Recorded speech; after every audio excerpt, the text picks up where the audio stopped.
एक क्रूर अपराध शहर की शांति को तोड़ देता है, लेकिन किलर कोई भी निशान नहीं छोड़ता।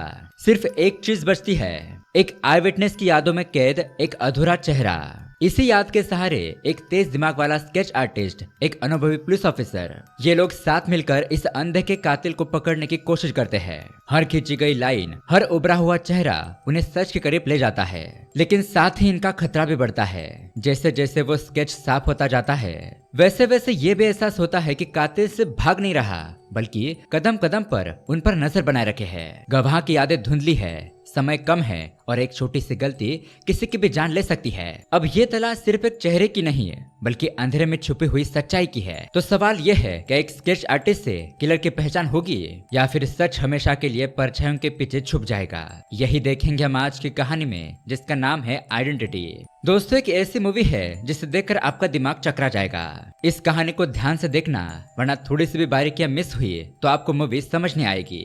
तो उसी तरह से ये एक एंगेजिंग और सस्पेंसफुल कहानी है जो आपको जरूर पसंद आएगी और सीट से हिलने नहीं देगी, इसलिए वीडियो को एंड तक जरूर देखिएगा। तो चलिए बिना किसी देरी के शुरू करते हैं आज की कहानी। अब कहानी की शुरुआत में हम 10 साल के एक बच्चे को देखते हैं जिसका नाम होता है हरण। वो अपने मामा डॉक्टर सुदर्शन की लाइब्रेरी में होता है और उनकी किताबों को, उनका कलर, सब्जेक्ट, उसके साइज, ये सब कुछ मिलाकर ठीक तरीके से रख रहा होता है। अब ये सब कुछ देखकर सुदर्शन के यहाँ पर काम करने वाली नर्स भी हैरान हो जाती है कि इतना छोटा लड़का इतने परफेक्टली ये काम कैसे कर रहा है। तो दरअसल बात ऐसी थी कि हरण की माँ स्मिता पुलिस डिपार्टमेंट की प्रोफेशनल स्केच आर्टिस्ट थी और उसने police officer ASI Pratap Shankar से शादी कर ली थी। लेकिन शादी के कुछ सालों बाद उनका रिलेशन कुछ ठीक नहीं चल रहा था। प्रताप उसे बहुत मारता पीटता था, टॉर्चर करता था। इसलिए शादी के 10 साल बाद स्मिता ने प्रताप से डिवोर्स ले लिया। तब हरण की उम्र सिर्फ 3 साल की थी। तब कोर्ट ने बेटी देविका की कस्टडी स्मिता को और हरण की कस्टडी उसके पिता प्रताप को दे दी थी। फिर स्मिता ने दूसरी शादी कर ली और दूसरे हस्बैंड के साथ स्मिता को एक बेटी हुई जिसका नाम निर्जा होता है। वही हम दूसरी तरफ शंकर को देखते हैं जो कि अपने बेटे हरण को छोटी छोटी गलतियों पर बहुत डांटता था, उसे मारता पीटता था। और अब 7 साल तक हरण अपने पिता के साथ ही रहता था। लेकिन फिर उसके बाद प्रताप की मौत हो गई, जिस वजह से सुदर्शन हरण को लेकर अपने घर आ गया। तो हरण के साथ कुछ दिन रहने के बाद सुदर्शन को पता चला कि अपने पिता का टॉर्चर सहते हुए हरण ऑब्सेशन कॉम्प्लेक्स बीमारी का शिकार हो चुका है। खैर, फिर हमें पता चलता है कि पिछले कुछ दिनों से स्मिता की हालत भी बिगड़ चुकी है, यानी कि हरण की मां स्मिता को सुदर्शन के ही हॉस्पिटल में इलाज के लिए रखा गया था। लेकिन अब उसके कुछ दिनों बाद स्मिता की भी मौत हो जाती है। अब उसके बाद दोस्तों सीन शिफ्ट होता है कई सालों के बाद। यहाँ पर हमें कोयम्बतूर का सीन दिखाया जाता है जहाँ एक लड़की मॉल के अंदर ट्रायल रूम में जाती है कपड़े बदल कर देखने के लिए। अब इतने में ही उसकी नजर ऊपर जाती है तो वो देखती है कि वहाँ पर एक फोन रखा हुआ है। लड़की वो फोन उठाकर देखती है तो उसका कैमरा ऑन था और उसमें सब कुछ रिकॉर्ड हो गया था।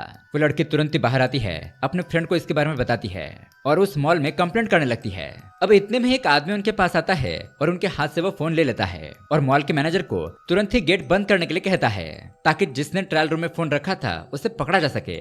लेकिन तभी एक लड़का उस आदमी के हाथ से फोन छीनकर भागने लगता है। वो आदमी भी मॉल से भागकर उसका पीछा करता है, लेकिन वो लड़का फोन लेकर भागने में कामयाब हो जाता है। अब थोड़ी देर के बाद हम उसी आदमी को देखते हैं जो कि एक बंद पड़ी हुई टेक्सटाइल फैक्ट्री के पास आता है और शॉकिंगली उसी मॉल वाले लड़के से मिलता है जो फोन छीनकर भागा था। और दरअसल दोस्तों यहाँ पर हमें पता चलता है कि असल में तो हरामी यही गुनहगार है। वो फोन लेकर भागने वाला उसका ही आदमी था। अब ये जो लड़कियों की न्यूड वीडियोस रिकॉर्ड कर रहा था, इसका नाम होता है अमर फ्लेक्स। अमर इसी तरह से लड़कियों की न्यूड वीडियो बनाता, फिर उन वीडियोस का इस्तेमाल करके उन लड़कियों को ब्लैकमेल करता, उन लड़कियों का आरएपी करता और वो वीडियो डिलीट करने के लिए उनसे पैसे भी लेता था। अब ऐसे ही कुछ दिन बीत जाते हैं, लेकिन एक रात अमर घबराए हुआ उसी टेक्सटाइल फैक्ट्री में आता है। अब यहाँ पर उसके साथ क्या होने वाला था इसका उसे जरा सा भी अंदाजा नहीं था, यानी कि उसकी मौत यहाँ पर उसका इंतजार कर रही थी।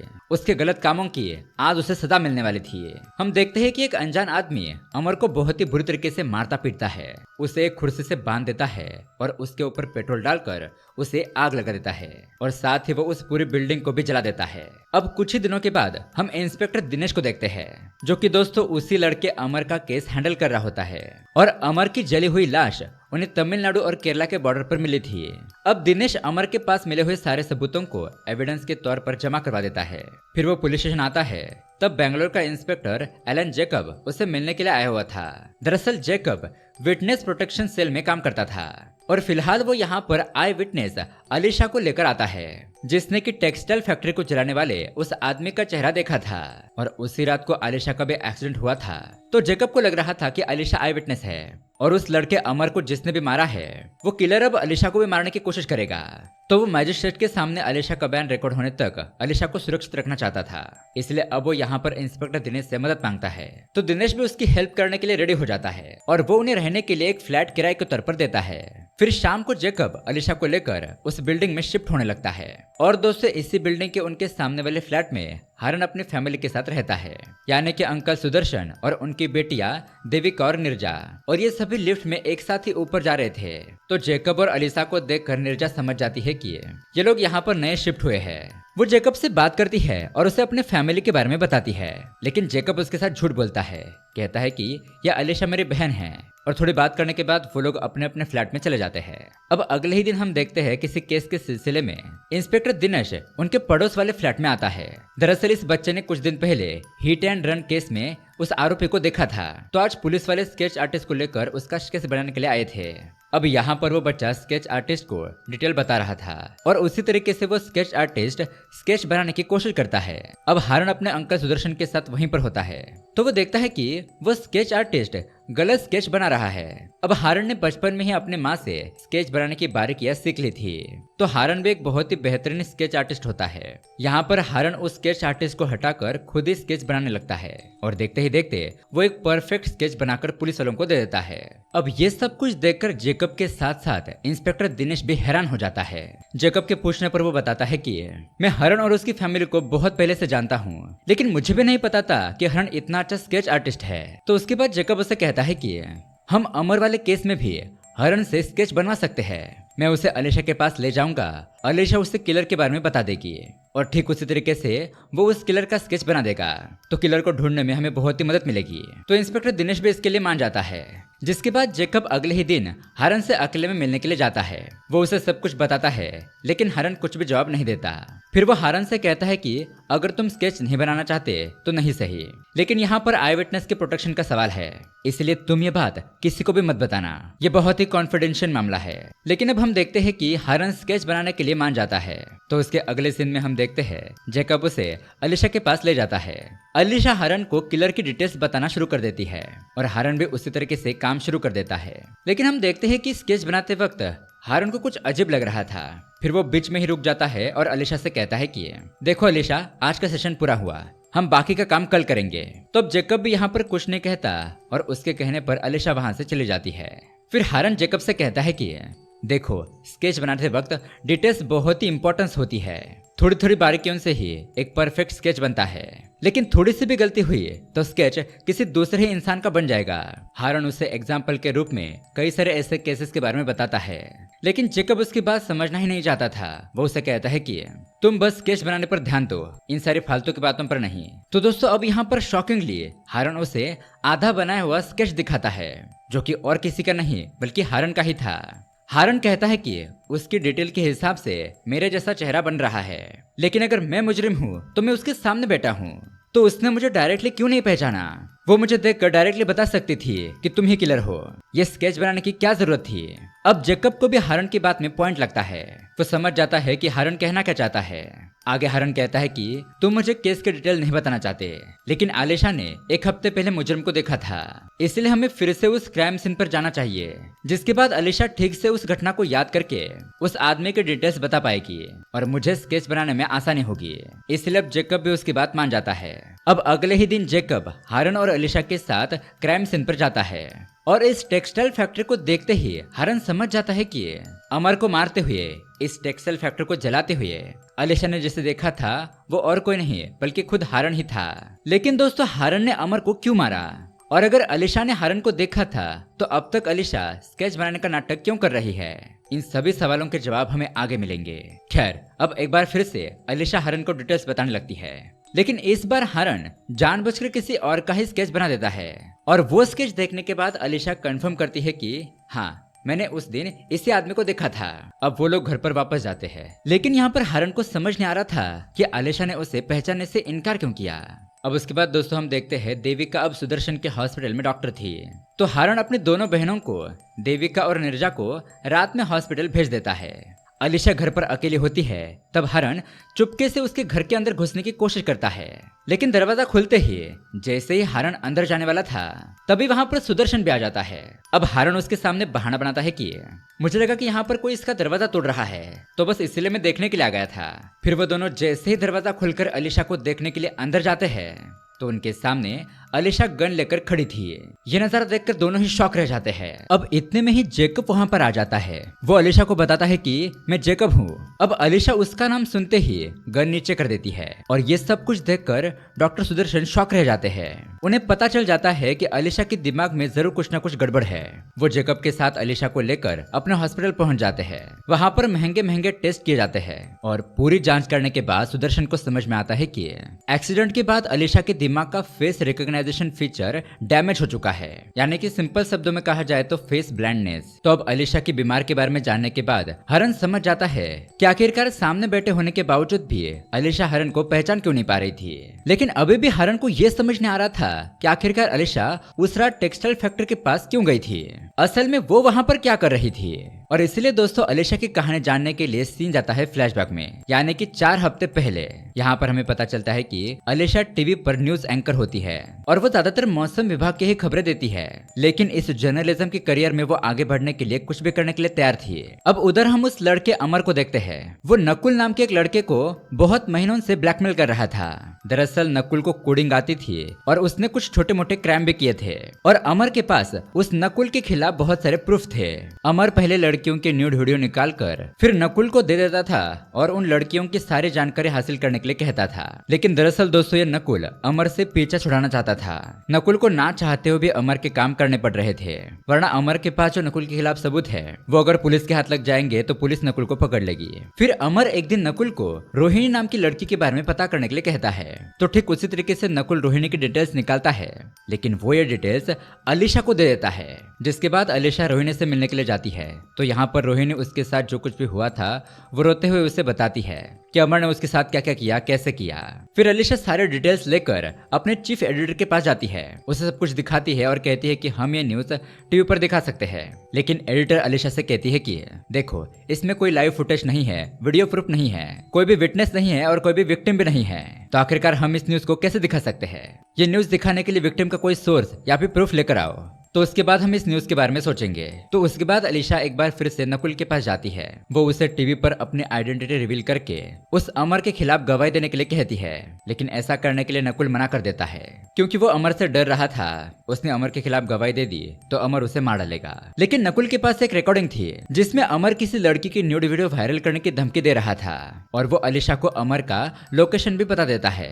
अब एडिटर ने तो न्यूज दिखाने के लिए मना किया था, इसलिए अलीशा पुलिस के पास जाती है और पुलिस स्टेशन में उसे मिलता है एलन जैकब। वो जैकब को सारे डिटेल्स बताती है, जिसके बाद जैकब उसके वादा करता है कि हम कल तक उस आदमी को जरूर पकड़ लेंगे। अब शाम को अलीशा अपने घर पर होती है तो अलीशा की एडिटर उसे कॉल करती है, कहती है कि अगर उस लोकेशन के कुछ ओरिजिनल फुटेज मिल जाए तो हम तुम्हारे न्यूज दिखा सकते हैं। इसलिए अब अलीशा तुरंत ही फुटेज इकट्ठा करने के लिए कोयम्बतूर चली जाती है, वो भी अपने स्कूटी से। वो उस टेक्सटाइल फैक्ट्री से कुछ दूरी पर छुप जाती है, फिर धीरे धीरे छुपकर उस फैक्ट्री के अंदर घुस जाती है। वो एक जगह से छुपकर अंदर क्या बातें चल रही है वो रिकॉर्ड करने लगती है। तो अंदर एक आदमी अमर को पैसे देकर चला जाता है और उसके थोड़ी देर बाद ही हारन भी फैक्ट्री में आया था और उसने ही अमर को मारकर अमर के साथ फैक्ट्री को भी जला दिया था। और उसी आग से बचकर बाहर निकलने के चक्कर में अलीशा का फोन फैक्ट्री में ही गिर गया था। अब अलीशा बाहर आती है और तब आग की लपटों के उजाले में उसने हारन को बहुत ही ठीक से देखा था। फिर वो डर के मारे अपने स्कूटी से वापस जाने लगती है, लेकिन तभी रास्ते में एक ट्रक से उसका एक्सीडेंट हो गया था और उसी एक्सीडेंट की वजह से अलीशा को ब्लाइंडनेस की बीमारी हो गई थी। खैर अब हम प्रेजेंट में आते हैं, जहाँ जैकब को भी शक हो जाता है कि हारन जरूर कुछ छुपा रहा है। वो तुरंत ही अपनी पार्टनर सुप्रिया को कॉल करता है और उससे हारन के बारे में सारी इन्फॉर्मेशन निकालने के लिए कहता है। उसके बाद वो इंस्पेक्टर दिनेश को कॉल करके बुलाता है, कहता है कि मुझे पूरा यकीन है हम जिस किलर को ढूंढ रहे हैं वो और कोई नहीं बल्कि हारन है। वो इंस्पेक्टर दिनेश से हारन को अरेस्ट करने के लिए कहता है, लेकिन सेम उसी टाइम पर एक आदमी वहां पर आता है और खुद को किलर बताता है, खुद को पुलिस के हवाले कर देता है। अब अलीशा के बताने पर हारन ने जो स्केच बनाया था, इस आदमी की शक्ल उस केस से मिल रही थी और ये देखकर जेकब भी शॉक रह जाता है। उसके बाद हम देखते हैं पुलिस स्टेशन में आने के बाद इंस्पेक्टर दिनेश को जेकब के ऊपर शक होता है। वो तमिलनाडु में अपने पहचान के एक पुलिस वाले को कॉल करता है और एलन जेकब के बारे में पूछता है। तब वो पुलिस वाला उसे बताता है कि जेकब अब पुलिस नहीं है, हमारे लिए तो वो सिर्फ क्रिमिनल है, हम उसे ढूंढ रहे हैं। अब दूसरी तरफ सुदर्शन अलीशा को लेकर हारन के पास जाता है। तब हारन उसे अपनी सच्चाई बताता है कि आखिरकार उसने अमर को क्यों मारा। दरअसल हारन की छोटी बहन होती है निर्जा और कुछ महीने पहले किसी ने उसका भी ब्रूटली आरोपी किया था। हारन तो गुस्से में आकर उसी वक्त उस क्रिमिनल को मारना चाहता था, लेकिन उसकी बड़ी बहन डॉक्टर देविका हारन को समझाती है कि फिलहाल अपनी बहन निर्जा की हालत बहुत ही खराब है, हम सबको मिलकर उसका ख्याल रखना चाहिए, उसे दिलासा देना चाहिए। तो देविका की बात मानकर हारन ने अपनी जॉब से लंबी छुट्टी ले ली थी और वो अपनी पूरी फैमिली के साथ बैंगलोर में आ गया था और ये लोग यहाँ पर निर्जा का ख्याल रखने लगे थे। अब निर्जा धीरे धीरे रिकवर होने लगती है। यहाँ पता चलता है निर्जा की एक फ्रेंड थी सकीना, और एक दिन सकीना का भाई अंसार भी हारन से मिलने के लिए आता है। दरअसल निर्जा के साथ साथ उस क्रिमिनल ने सकीना का भी आरोपी किया था और बैंगलोर में सकीना का इलाज चल रहा था। लेकिन अब वो क्रिमिनल अंसार को सकीना के वीडियो भेजकर ब्लैकमेल करने लगता है। तो अंसार अपनी कहानी हारन को सुनाता है और हारन को यह बात पता चलने के बाद वो क्रिमिनल को ढूंढकर उसे मारने का फैसला करता है। अंसार भी उसके साथ मिलकर हारन को ढूंढना शुरू कर देता है। तो फिर उन्हें पता चलता है कि लड़कियों के साथ गलत काम करने वाला और कोई नहीं है बल्कि अमर ही है। तो तब वहां पर हारन ने अमर को मार दिया था। लेकिन दोस्तों उस लड़की सकीना के पापा को लग रहा था कि उनके बेटे अंसार ने ही अमर को मार दिया है। तब वो हारन से कहते हैं कि अंसार ने जो भी किया है वो किसी को मत बताना, और अगर कोई अंसार को ढूंढता हुआ यहाँ आएगा तो अपने बेटे को बचाने के लिए मैं सरेंडर करने के लिए तैयार हूँ। और इसलिए दोस्तों उस दिन हारन ने अपनी जगह पर अंसार के पिता का स्केच बनाया था और हारन को पता था कि अलीशा की बीमारी की वजह से उसके स्टेटमेंट को माना नहीं जाएगा, तो अंसार के पिता आसानी से छूट जाएंगे। खैर अब अलीशा को पूरी सच्चाई बताने के बाद हारन दिनेश को कॉल करता है। तो यहाँ पर हारन को भी जेकब की सच्चाई पता चल जाती है। अब हारन इंस्पेक्टर दिनेश को कन्विंस करता है और उस लड़के अमर के ड्राइव में क्या है ये चेक करने के लिए कहता है। लेकिन वो ड्राइव तो इनकरप्ट थी और एविडेंस रूम में लॉक थी।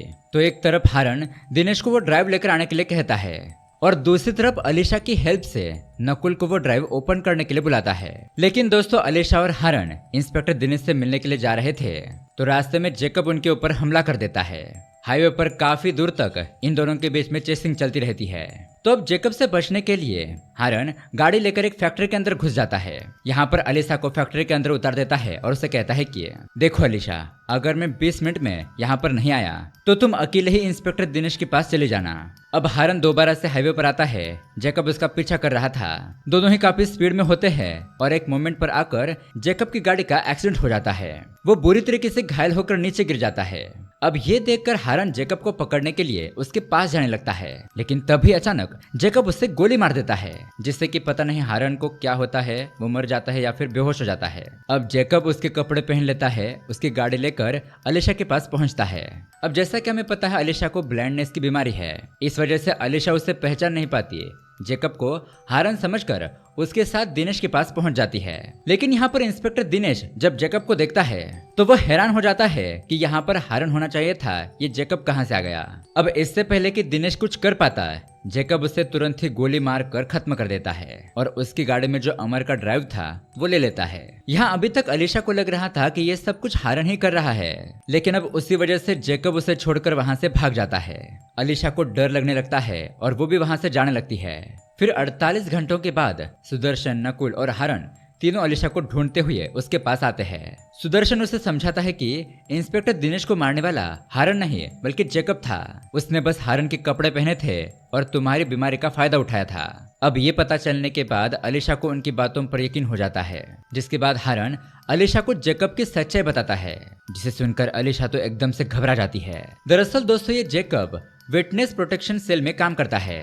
कंट्रोवर्शियल केसेस में विटनेस को प्रोटेक्ट करना, विटनेस का स्टेटमेंट रिकॉर्ड करवाना, फिर विटनेस को एक नई आइडेंटिटी के साथ उसकी न्यू लाइफ में उसे सेटल करवाना, यही सब उसका काम था। लेकिन जेकब ने पैसों के लालच में आकर विटनेस की आइडेंटिटी को सेल करना शुरू किया, जिस वजह से जो अपराधी होते हैं वो विटनेस को मार देते थे और जेकब उन क्रिमिनल की मदद करता था जिससे कि उसे पैसे मिलते थे। और इस क्राइम में उसकी पार्टनर थी सुप्रिया। ये सुप्रिया ही होती है जो क्लाइंट के साथ डील करती थी, जिसके बाद जेकब उस विटनेस की आइडेंटिटी बता देता था और बदले में उसे मोटा पैसा मिलता था। फिर हमें पता चलता है बेंगलोर में एक क्रिमिनल था चिन्नप्पा। ये चिन्नप्पा एक स्कैम में शामिल था और एक जर्नलिस्ट ने उसके खिलाफ न्यूज छापी थी। तो गुस्से में आकर चिन्नप्पा ने उस जर्नलिस्ट को उसके घर में घुसकर मार दिया और ये हत्या करते हुए जर्नलिस्ट की पत्नी चित्रा ने उसे देख लिया था। अब पुलिस के सामने उसने चिन्नप्पा को आइडेंटिफाई कर लिया था। फिर चित्रा के आइडेंटिफिकेशन को विटनेस प्रोटेक्शन प्रोग्राम के तहत न्यू आइडेंटिटी के साथ सिक्योर कर दिया जाता है। लेकिन जेकब ने सुप्रिया के साथ मिलकर पैसे लेकर उसकी आइडेंटिटी चिन्नप्पा को बेच दी थी। पर चित्रा की आइडेंटिटी लीक होने के बाद जेकब को विटनेस प्रोटेक्शन प्रोग्राम से हटा दिया गया था और चित्रा को एक नई आइडेंटिटी के साथ एक नए ऑफिसर के हवाले कर दिया जाता है। लेकिन जैसा कि जेकब ने चिन्नप्पा से पैसे लिए थे, तो अब चिन्नप्पा उसे धमकाना शुरू कर देता है कि अगर वो चित्रा कोर्ट पहुंच गई, उसने मुझे पहचान लिया तो मैं तुम्हें मार डालूंगा। तो इसलिए पिछले कुछ दिनों से जेकब चित्रा को मारने की प्लानिंग कर रहा था। वो किसी तरह से पता कर लेता है कि नया ऑफिसर सुनवाई के दिन फ्लाइट से उसे लेकर बेंगलोर आएगा। लेकिन जेकब खुद तो जाकर चित्रा को मार नहीं सकता, इसीलिए वो बेंगलोर एयरपोर्ट पर किसी स्ट्रेंजर से चित्रा को खत्म करने का प्लान बनाता है, जिसमें कि एक था सकीना का भाई अंसार, जो कि बेंगलोर एयरपोर्ट पर काम करता था। अब जेकब के कहने पर ही उस लड़के अमीर ने सकीना का न्यूड वीडियो बनाया था। लेकिन यह अमर तो जेकब से भी बहुत बड़ा कमीना था। उसने जेकब से पैसे भी ले लिए और उस वीडियो को वायरल करने की धमकी देकर सकीना के भाई से पैसे मांगने लगा, उसे ब्लैकमेल करने लगा। जिसके बाद हमें पता है हारन ने अमर को ढूंढकर मार दिया था और इंस्पेक्टर दिनेश ही अमर का केस हैंडल कर रहा था। अब अमर तो मर गया था, लेकिन उसके पास ड्राइव थी। उस ड्राइव के अंदर लड़कियों के न्यूड वीडियोस थे। उसी ड्राइव को हासिल करने का इरादा लेकर जेकब इंस्पेक्टर दिनेश के पास आया था और अब इंस्पेक्टर दिनेश को मारने के बाद वो ड्राइव जेकब के पास थी। जेकब की पूरी कहानी सुनने के बाद हारन अलीशा से कहता है कि चित्रा को बचाने के लिए मुझे तुम्हारी मदद चाहिए। अलीशा भी उसकी मदद करने के लिए मान जाती है। अब दूसरी तरफ हम जेकब को देखते हैं। वो एक सुदेवन नाम के आदमी के घर पर पेन ड्राइव पहुंचाता है और उसके अंदर उसके बेटी की न्यूड वीडियोस थी, जो कि उस लड़के अमर ने बनाई थी। अब जेकब सुदेवन को कॉल करता है और उसे कहता है कि अगर तुम मेरा बताया हुआ काम नहीं करोगे तो तुम्हारी बेटे की वीडियो इंटरनेट पर वायरल कर दूंगा। दरअसल दोस्तों, यह आदमी सुदेवन बेंगलोर एयरपोर्ट पर ट्रैफिक कंट्रोल डिपार्टमेंट में काम करता था और जेकब सुदेवन से उस चित्रा की फ्लाइट बेंगलोर एयरपोर्ट पर ही लैंड नहीं बल्कि क्रैश करवाना चाहता था, ताकि इस क्रैश में चित्रा की मौत हो जाए। लेकिन अब इधर इंस्पेक्टर दिनेश की मौत के बाद पुलिस वालों को जेकब की सच्चाई पता चल चुकी थी। पुलिस वाले पूरे शहर में नाकाबंदी कर देते हैं। वो जेकब को ढूंढने लगते हैं। अब सुप्रिया जेकब को कॉल करती है और बताती है कि जिस हारन को तुम कॉमन मैन समझ रहे हो वो कोई कॉमन मैन नहीं है, वो एक स्काई मार्शल है। दरअसल 1919 में फ्लाइट हाईजैकिंग के बाद दोबारा ऐसी घटना ना हो और अगर ऐसी घटना हुई तो उसे निपटने के लिए security compact force sky marshal बनाई गई थी, जिनका काम था फ्लाइट में टेररिस्ट अटैक से निपटना। उनके पास पूरे एयरपोर्ट का एक्सेस होता है, वो जब चाहे जिस भी फ्लाइट में जा सकते हैं। और ये बात सुनकर जेकब भी शॉक हो जाता है। अब वो खुद को बचाने के लिए सबसे पहले छुपकर सुदर्शन के हॉस्पिटल में जाता है। जैसा कि हमें पता है हारन की बहन डॉक्टर देविका और निर्जा दोनों ही हॉस्पिटल में थी। अब जेकब उन दोनों के सामने अपनी सच्चाई बताता है, उन्हें कमरे के अंदर ले जाकर बंद कर देता है। वो एक और बार फिर से निर्जा की वीडियो दिखाता है और उस वीडियो के बदले में देविका को ब्लैकमेल करता है, उसका एक काम करने के लिए कहता है। दरअसल आज शाम देविका के एक पेशेंट जेम्स को फेस रिकंस्ट्रक्शन सर्जरी के लिए दूसरे शहर हॉस्पिटल में शिफ्ट करना था। जेकब उसे ब्लैकमेल करता है और दीपिका को उस पेशेंट की जगह पर जेकब के चेहरे की पट्टी बांधकर उसे एम्बुलेंस में भेजने के लिए कहता है, ताकि कोई भी पुलिस वाले उसे पहचान न सके। तो अब दीपिका अपनी बहन को बचाने के लिए और डर के मारे जेकब जैसा कहता है वैसा काम कर देती है। दूसरी तरफ हम हारन को देखते हैं। वो कोची एयरपोर्ट पहुंच जाता है, एयरपोर्ट अथॉरिटी से मिलता है, बेंगलोर एयरपोर्ट पर भी कांटेक्ट करता है, उन्हें यहाँ फ्लाइट में संभावित खतरे के बारे में आगाह करता है और उस फ्लाइट में चित्रा को प्रोटेक्शन देने के लिए खुद भी फ्लाइट में चला जाता है। अब इधर नकुल फ्लाइट में बैठे हुए सभी पैसेंजर का फोटो अलीशा को दिखा रहा था, क्योंकि उस टेक्सटाइल फैक्ट्री में अलीशा ने अमर को पैसे देते हुए जिस आदमी को देखा था वो आदमी और कोई नहीं बल्कि सुदेवन था। तो कैसे भी करके इन लोगों को सुदेवन को आइडेंटिफाई करना था, वरना वो प्लेन को क्रैश करवा सकता है। लेकिन परेशानी की बात तो ये थी कि सुदेवन के बारे में अब तक ना हरन को पता था ना नकुल को। अलीशा को भी ब्लाइंडनेस की बीमारी थी तो इसलिए वो भी पहचान नहीं पा रही थी। लेकिन तभी अचानक अलीशा को याद आता है कि उसने जिस आदमी को देखा था उसके नाक के पास कटने का निशान था। यही बात वो हारन को बता देती है। हारन पूरे फ्लैट में चेक करता है तो ऐसा कोई भी आदमी नहीं था। जिसके बाद हारन नकुल से उन लड़कियों की फैमिली के बारे में सर्च करने के लिए कहता है, यानी कि उस लड़के अमर ने जिन लड़कियों का वीडियो बनाया था उन लड़कियों के बारे में।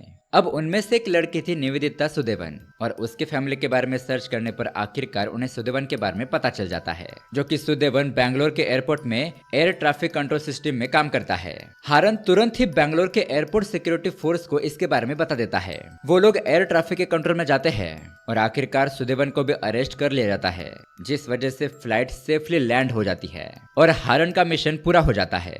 वहां से वो अपने घर पर जाता है, लेकिन अभी भी उसका एक काम बाकी था, उस जैकब को पकड़ना या फिर उसे सजा देना।